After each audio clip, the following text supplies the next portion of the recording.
이제 그런 것들이 어떤 건지 한번 볼까요? 여기 보면 우울증이 심하면 치매처럼 보여요. 근데 우울증을 치료하면 인지 기능도 좋아지고. 여러분들 생각해 보세요. 자식들이 속썩이면 만사가 귀찮죠? 응? 남편이 밖에 나가서 자꾸 엄한 짓 하고서 사고 치면 내가 이걸 뭐하러 살아야 되나 그러면서 아무것도 하기 싫잖아요? 응? 누가 옆에서 아무리 좋은 거 갖다 줘도 또 뭐 하자 그래도 의욕도 없고 뭐 해도 기억도 안 나고 뭐 머리가 안 돌아요. 한마디로 마음이 훅 상하면 머리도 안 돌아.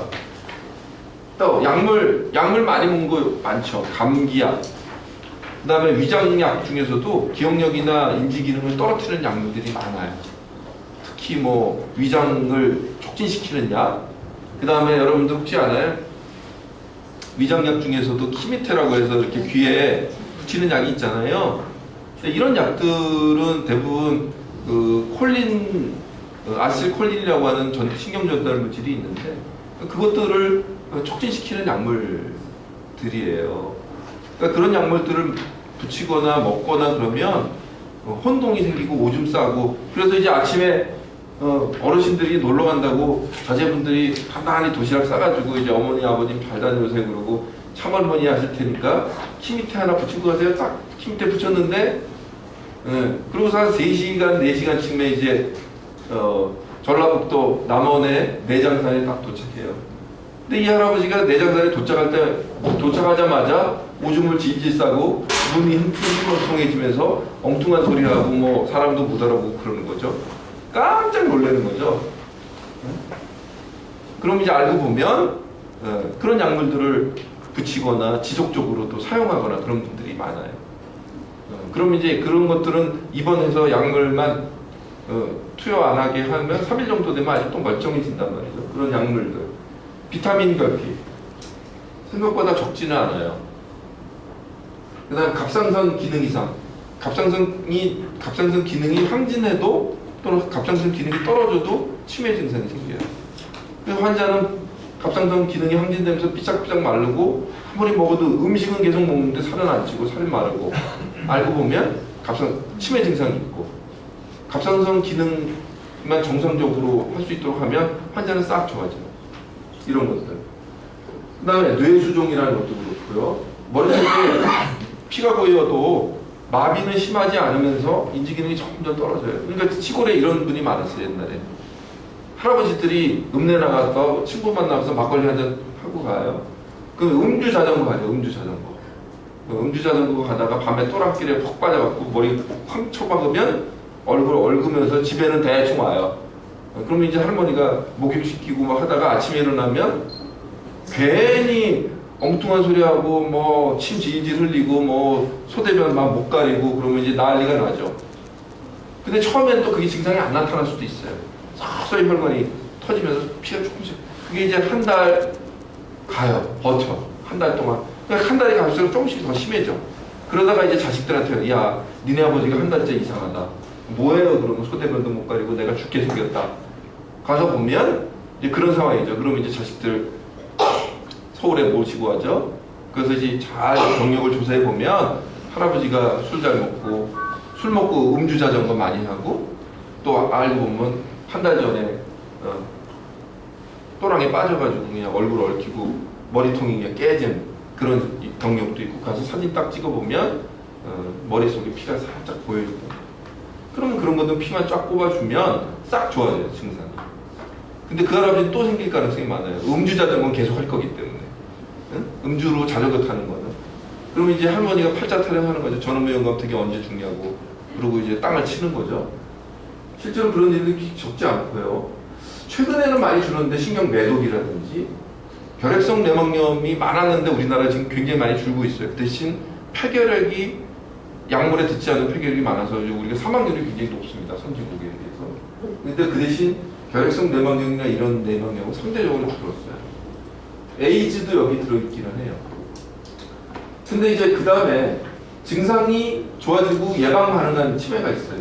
중풍 때문에 생긴 치매, 알코올성 치매 이런 것들은 다 우리가 치료하면 좀 좋아지기도 하고 예방할 수 있는 거예요.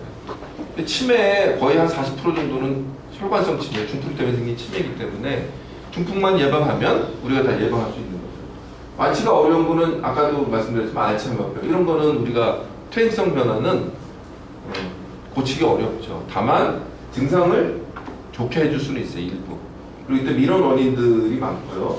그래서 이제 얘기 드리면 알츠하이머병과 혈관성 치매가 우리 전체 치매 원인의 한 80%에서 90%를 차지하고요. 그 외에 10%에서 20%는 이런 여러 가지 치료가 가능한 치매다.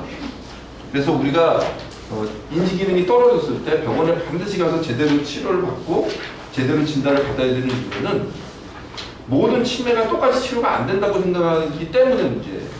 반드시 제대로 된 진단을 해야 되는 거는 치료가 가능한 원인이 10명 중에 한두 명은 있기 때문에 이 사람들은 이걸 찾아내면 100% 좋아져요.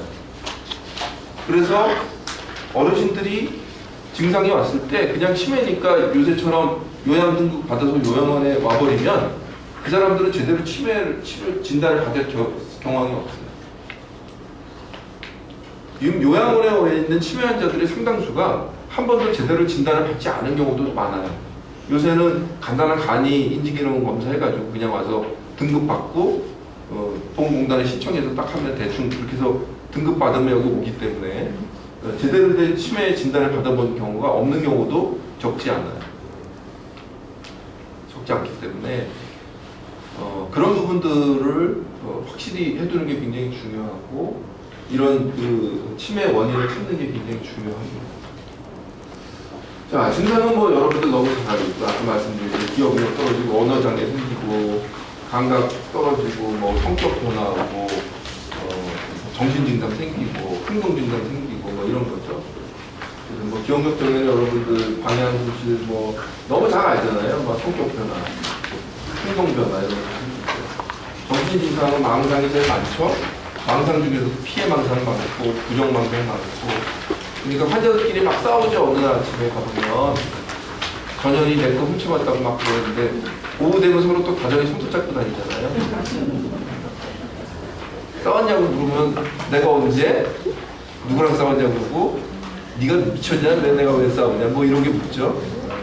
그래서 묻는 사람만 이상해지는 거죠. 배회, 수면장애, 불안추조 뭐 이런 거죠. 여러분들이 제일 싫어하는 게 수면장애죠. 환자가 안 자고 배회가 밤에만 있으면 환장하겠죠?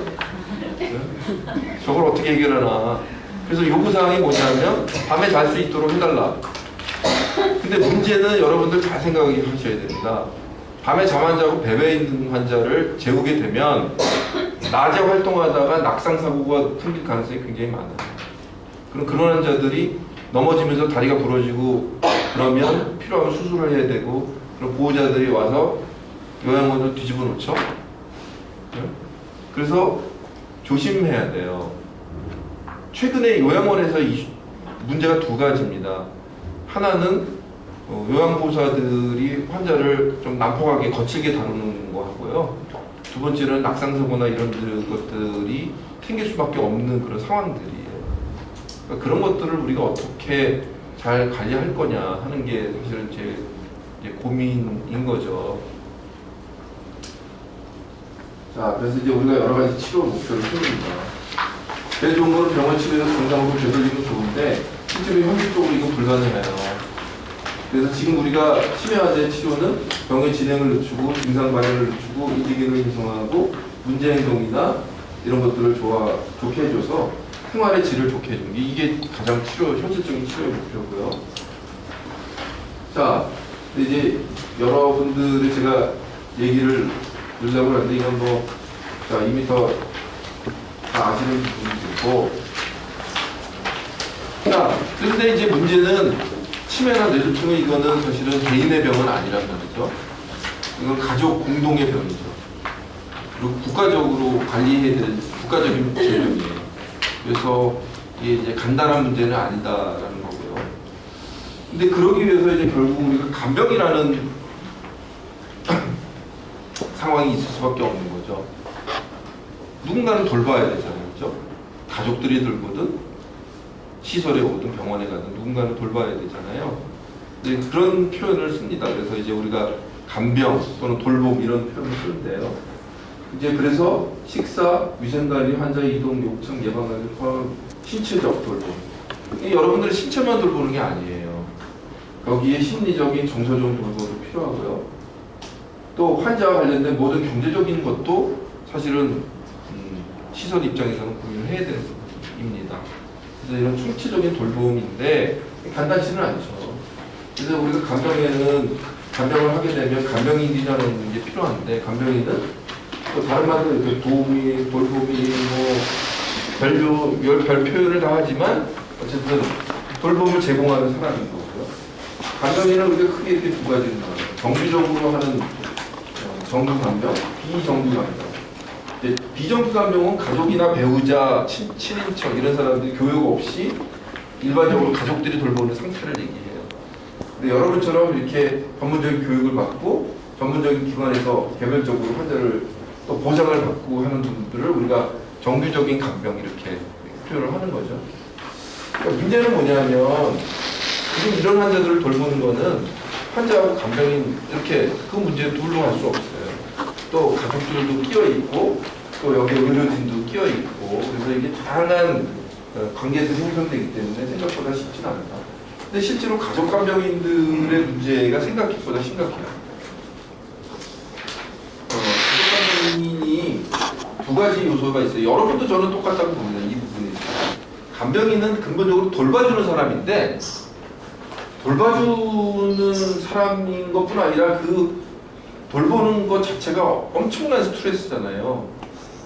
여러분들이 사실 이런 일을 하면서 내가 요 돈 조금 받으려고 이 짓을 한 거이나 이런 생각 하실지 모르겠어요. 차라리 저희 어디 가서 식당에 가서 서빙을 한다든지 다른 일을 찾으면 이거보다 훨씬 나을 텐데 이런 생각 하죠. 내가 뭐 그거 하려고 이 소리를 듣고 환자들한테 욕먹고 가족들한테 이런저런 얘기 듣고 소대변 치워가면서 이 짓거리를 해야 되나 이런 생각 많이 하실지 모르겠어요. 그렇기 때문에 이거는 사실은 아무나 할 수 있는 일은 아니에요.